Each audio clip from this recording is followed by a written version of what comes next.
Bihar board matric के लिए channel को सब्सक्राइब करें।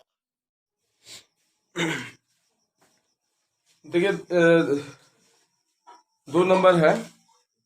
कितना प्रश्नावली 1.2 का 2 नंबर, प्रश्नावली 1.2 का 2 नंबर है। जैसे यहाँ देखेंगे पूछ क्या रहा है कि इन संख्या के HCF जैसे पूर्णांक है, निम्नलिखित युग्मों के HCF और LCM ज्ञात करना है और जांचना 2 संख्याओं को गुना करके और उसके बराबर योगफल और जो भी हो एलसीएम और एचसीएफ को गुना भी करके देखना कि दोनों बराबर आ रहा है कि नहीं आ रहा है। तो पहले आप जिसे यहाँ देखेंगे, जिसे देखिए यहाँ पे जो संख्या दे रखा है हमें 26 है और 91, ठीक है। क्या बोले 26 और 91 है। इसको आपको क्या करना है कि एलसीएम और एचसीएफ दोनों निकालना है, ठीक है। इसका एलसीएम और एचसीएफ क्या करना है, दोनों निकालना है, चाहे जो भी परिस्थिति रहे ये चीजें आपको निकालना पड़ेगा, ठीक है। तो सबसे पहले क्या करते हैं, इसको इस तरह से 26 इस तरह से लिखते हैं ना, तो 2 आगुने कितना 13, ठीक है। 2 गुने 13 लिख सकते हैं, लिखेंगे ना 2 गुने 13, 13 दूना हमारा क्या आ जाएगा 26 आ जाएगा, ठीक है। अब सुनो, और यहाँ पे हमारा कहती है 91, कितना है 91। अब यह 91 जो यहाँ पे लिखा हुआ है, 91 को हम क्या लिख सकते हैं, यहाँ लिख सकते हैं 7 गुने 13 लिख सकते हैं, ये 13 सत्ते 91। अब यहाँ जो संख्या है इसको घेरेंगे, ये हमारा क्या निकल गया भाई, HCF निकल गया। कभी निकल गया HCF निकल गया, तो इसका HCF कितना आया 13 आया। ऐसे एक बार कर लेंगे। अब मुझे LCM लिखना है, इसकी जस्ट क्या लिखना है LCM भी लिखना है हमें, ठीक है, ठीक है। तो LCM में जो चीजें हमें अब लिखनी है यहाँ देखेंगे। अब ये 2 बच गया तो यहाँ 2 लिख देंगे, ये 7 बच गया तो 2 7 लिख देंगे, और फिर यहाँ पे हमें क्या लिखना है 13 आ गया तो 13 लिख देंगे। अब इसका गुना करेंगे, ठीक है। तो इसका आ जाएगा HCF आ जाएगा 182, ठीक है। अब ये हमारा HCF आया 182 आया। अब जो इसकी प्रोसेस को जांच में करना है कि सही है कि नहीं, तो जो हमारा प्रोसेस है जांच का वो करना है आपको। जांच में क्या करना है, तो यहाँ पहली संख्या अगुने दूसरी संख्या जो होता है यहाँ पे गुना में HCF अगुने LCM। तो आपको चेक करना है 2 नंबरिया में, 1 नंबरिया में चेक करने की जरूरत ना है। 2 नंबर में अगर पूछता है तो आपको जांच करना पड़ जाएगा। तो HCF हमारा कितना है, यहाँ पे पहली संख्या कितना है 26 है, और दूसरी संख्या क्या है यहाँ पे, सॉरी यहाँ पे, हाँ दूसरी संख्या 91 है, सॉरी यहाँ 91 लिखेंगे। और HCF हमारा कितना है 13, यहाँ पे 13 लिख देंगे, और LCM कितना है 182, और इस दोनों के गुना करेंगे तो शायद बराबर आ जाएगा, ठीक है। दोनों के गुना करेंगे तो कितना आएगा, बराबर आ जाएगा। इसको टेस्ट आप चेक कर सकते हैं। तो यहाँ देख इसका क्या आ जाएगा, इसका आ जाएगा 2366, ठीक है। तो इसको भी गुना करेंगे तो इतना ही आएगा, 2366 ही आएगा, ठीक है। आप इसको गुना करके चेक कर सकते हैं, ठीक है। तो इसको गुना करके चेक कर सकते हैं। इस तरह से एक चीजें क्या हो गई, बराबर हो गया। तो पहले आपको अगर ये संख्या पूछता है कि LCM और HCF निकालना है और साथ में दोनों संख्याओं को गुना करके ये चेक करना है कि इस चीजें बराबर हो रही है कि नहीं, तो सबसे पहले आप 26 को यहाँ लिखेंगे और 13 दूना 26 को तोड़ देंगे, ठीक है। तो दो भाग में टूटेगा, एक में 2 और एक में 13, ठीक है। तो 13 दूना 26 हो गया। और यहाँ 91 को जैसे तोड़ेंगे तो क्या हो जाएगा 7 गुने 13 अर्थात 91 हो जाएगा। इसमें कॉमन फैक्टर कौन आया, तो 13 आ गया। 13 को हम कॉमन ले लेंगे, जो हमारा क्या है यहाँ पे जो HCF हो जाएगा, ठीक है। हमारा ये कॉमन फैक्टर जो निकल रहा है इसमें दोनों में होना चाहिए। HCF जो चीज होता है वो कितने में होना चाहिए, दोनों में होना चाहिए। तो जो हमारे दोनों में अवेलेबल है उसको हम क्या मान लेंगे, HCF मान लेंगे। जो हमारा बच गया, तो बच गया कौन, 2 यहाँ लिख देंगे, 7 यहाँ लिख देंगे, और ये दोनों का कॉमन फैक्टर कितना है 13, तो वहाँ पे इसको क्या लिख देंगे 13। तो दोनों को गुना करेंगे तो ये कितना आ जाएगा 182। इस तरह से हम क्या फाइंड कर लिए, HCF भी फाइंड कर लिए। अब ये जिसको जांच करना है, तो जांच करने में क्या करते हैं, पहली संख्या गुने दूसरी संख्या बराबर HCF गुने LCM। HCF पहली संख्या 26 है और दूसरी संख्या 91, दूसरी संख्या गुना किया तो 2366 आया, और या HCF और LCM को गुना किए तो भी 2366 है। इस तरह से क्या चीजें संतुलित है, बैलेंस में, ठीक है। तो इस तरह से जांच हो जाती है, ठीक है। उतार लीजिए।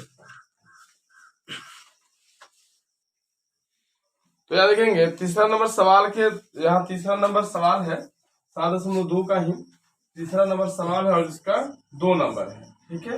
इसका 2 नंबर, चाहे जो भी नंबर आपसे पूछा जाए प्रोसेस को ध्यान में रखे। प्रोसेस अगर सही रहता है तो कोई भी हिसाब बन जाएगा, ठीक है। आप उसको समझने का प्रयास करें, ठीक है, ठीक है। तो प्रोसेस को ध्यान में रखिए और जो भी चीजें इसके हिसाब से जो चल रहा है देखेंगे। यहाँ देखिए, पहले बता रहा एलसीएम और एलसीएम ज्ञात करना है आपको। जैसे यहाँ पे 13 17 है, 23 है और 29 है। इसका HCF और LCM पूछा जा रहा है, ठीक है। तो कभी इतना दे देगा और केवल और केवल ऑब्जेक्टिव पूछा जाएगा तो केवल और केवल क्या पूछ लेगा, यहाँ पे HCF पूछ लेगा, इतना दे देगा। और क्या पूछ लेगा, HCF पूछ लेगा।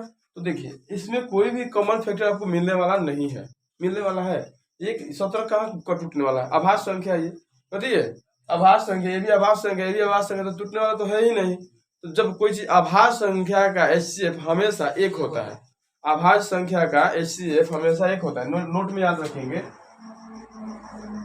नोट में आभास संख्या का HCF क्या होता है, एक होता है। ये चीजें आप दिमाग पे रख लेंगे, कहीं भी होगा ये ऑब्जेक्टिव में सीधा इसे ही पूछ लेता है कि आभास संख्या का मतलब निम्न में से क्या होगा, इसका कथी HCF क्या होगा, अति महत्तम समापवर्तक क्या होगा। तो याद रखेंगे क्या होता है, हमेशा एक ही होता है। क्या होता है भाई, एक होता है। चाहे आभास संख्या कोई भी आभास संख्या दिया हो, वह हर हाल में कितना आएगा, एक ही आएगा। जैसे 5 और 3 को देख लो, निकाल के देखो, एक ही आएगा कि नहीं आएगा, आएगा ना। 5 और 3 को देख लो, 7 और कितना 11 को देख लो, 7 और 11 को देख लो, ये एक ही आना है। तो आभाज्य संख्या जो होता है उसका HCF हमेशा कितना आता है, एक आता है। तो इस तरह से याद रखोगे इस बात को। चल देखते हैं। अब 17 है, यहाँ पे 17 को क्या करेंगे, 17 गुने कितना, एक। अच्छा, एक गुने के क्या कर देंगे हम, 17, ऐसा कर सकते हैं। चलिए अब कितना है, 23। एक गुने कितना, 23 और यहाँ पे 29, एक गुने कितना 29, निकला कौन, एक ही ना निकला, कॉमन फैक्टर कौन निकला, एक ही निकला। तो हमारा HCF क्या आ जाएगा, HCF कितना आ जाएगा, एक आ जाएगा, आएगा कि नहीं आएगा, आ जाएगा ना। अरे देखो समझ के चलो, यहाँ देखो, यार 17 को गुना 17 में कुछ चीज थोड़ा ना किया, ये तो 17 को 17 से ही काटा जा सकता है, चाहे 1 से काटा जा सकता है ना। एक से गुना किए 17 में 17 ही आ गया, 23 में 1 से तो 23 आ गया, 29 में 29 29 से 1 में 29 से तो कितना है, 29 आया ना। तो ये इसका कॉमन फैक्टर जो पूरा में दिखाई दे रहा है, हेउ में एक यही में दिखाई दे रहा है, बाकी सेम नहीं ना कोई। तो जो सेम रहता है उसको हम यहाँ पे लिख देते हैं, क्या हो जाता है, HCF, ठीक है।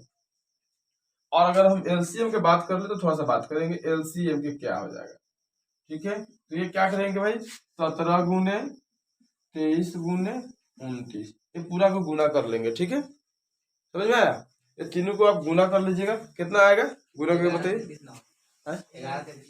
11 33 9, 11 33 9 आ जाएगा, ठीक है। ये गुना आ गया आपका 11 33 9, इसका HCF आ गया, ठीक है। अब एक बात बताएंगे, जिसे देखिए इसको तो नोट कर लीजिए पहले।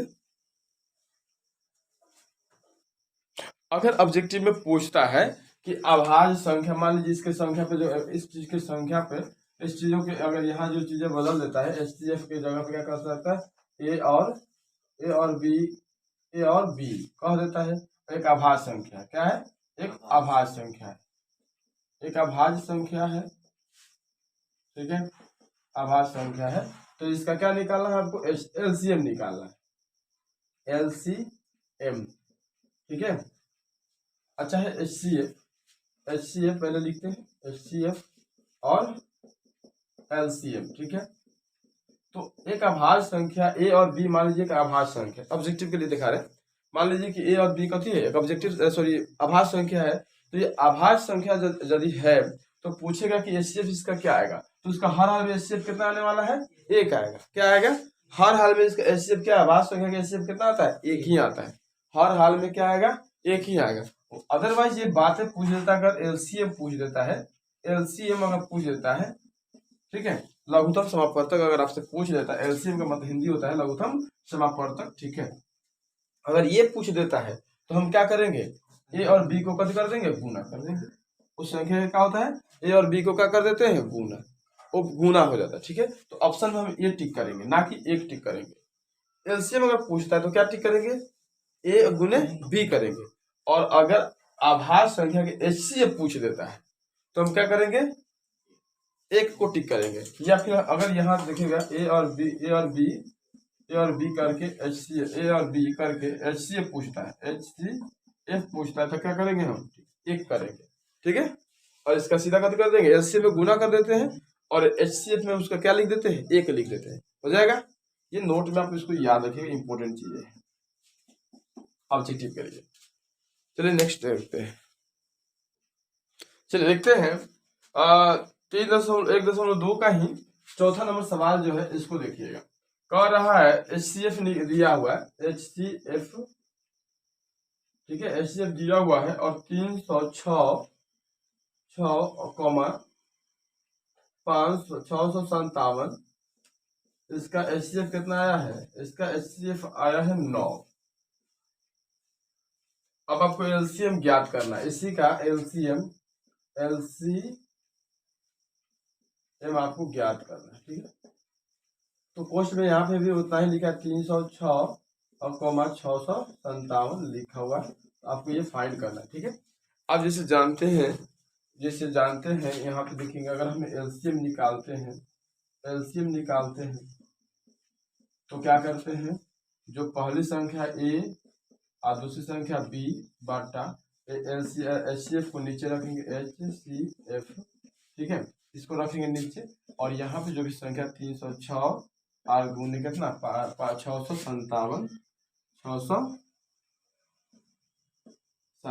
अब बटा में क्या कर देंगे, 9 भागा देंगे, हमारा आंसर आ जाएगा, ठीक है।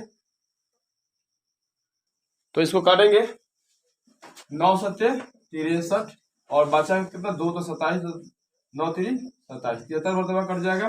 और 73 को 306 से गुना करेंगे तो हमारा एलसीएम निकल जाएगा, ठीक है, एलसीएम निकल जाएगा। एलसीएम हमारा कितना आ जाएगा 22, इसको गुना करेंगे तो 22 33 8, ठीक है, ये हमारा आंसर हो जाएगा, ठीक है। इस तरह से इसको हम फाइंड कर सकते हैं। तो आप जानते हैं कि पहली संख्या गुने दूसरी संख्या बराबर एचसीएफ गुने एलसीएम, इस संख्या होता है। थोड़ा सा आप इसको याद रखेंगे, सूत्र होता है और इसको याद रखेंगे। पहली संख्या गुने दूसरी संख्या बराबर एचसीएफ गुने एलसीएम, और ठीक है, इसको रख लेंगे। अगर हमें ये जो चाहिए, मान लीजिए एचसीएफ चाहिए तो इसको नीचे कर देंगे जाके, ठीक है। अगर हमें एक चाहिए तो बी को नीचे, इस सबके नीचे क्या कर देंगे, बी को कर देंगे। इस तरह से आप सूत्र को कोई भी फाइंड कर सकते हैं, ठीक है। तो चलिए देखते हैं। तो इस सवाल का एक और सवाल देख लेंगे। कह रहा है कि किसी खेल के मैदान में चारों तरफ एक वृत्ताकार पथ है। इस वृत्ताकार पथ का चारों ओर चक्कर लगाने के लिए सोनिया 18 मिनट लेती है, जबकि इस मैदान के एक और चक्कर लगाने के लिए रब्बी 12 मिनट लेता है। तो मान लीजिए कि दोनों एक ही स्थान से चलना प्रारंभ करता है, तो इस दिशा में कितने समय के बाद पुनः मिलेंगे। तो ये अगर समय के साथ मिलना है, तो अगर दोनों मिलता है, एक समय पे मिलता है, तो इसका एचसीएफ नहीं निकालेंगे, इसका एलसीएम निकालेंगे, ठीक है। जैसे यहाँ 12 और 18 है, तो 12 है, ठीक है, 12 और यहाँ पे क्या है 18 है। ये देखेंगे 2 गुने 2 आगुने कितना 3 हो जाएगा, 2 दूना 4 4 3 12 हो जाएगा। क्या देखेंगे 2 आगुने 2, सॉरी 2 नहीं, यहाँ पे हाँ, यहाँ 3 और यहाँ पे फिर क्या हो जाएगा 3 नहीं, 3 2 3 9 ना 18 हो जा रहा है, ठीक है। तो ये क्या हो जाएगा देखेंगे,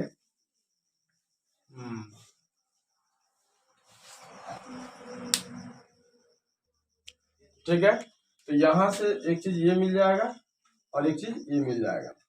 तो हमें एचसीएफ हमें लिखना है, सॉरी एलसीएम ही लिखना है, ठीक है। तो एलसीएम में 2 और ये क्या बच जाएगा 2 और ये 3 और फिर एक इसमें से 3, तो 2 दूना 4 4 3 12 12 3 36, इसका आ जाएगा 36। हर एचसीएफ की बात कर ले, अगर इसका जस्ट एचसीएफ अगर पूछ देता है तो क्या लिखेंगे, 2 और गुने 3 6 हो जाएगा। ठीक है, इस तरह से आप इसको फाइंड कर सकते हैं। ठीक है, उतार लीजिए।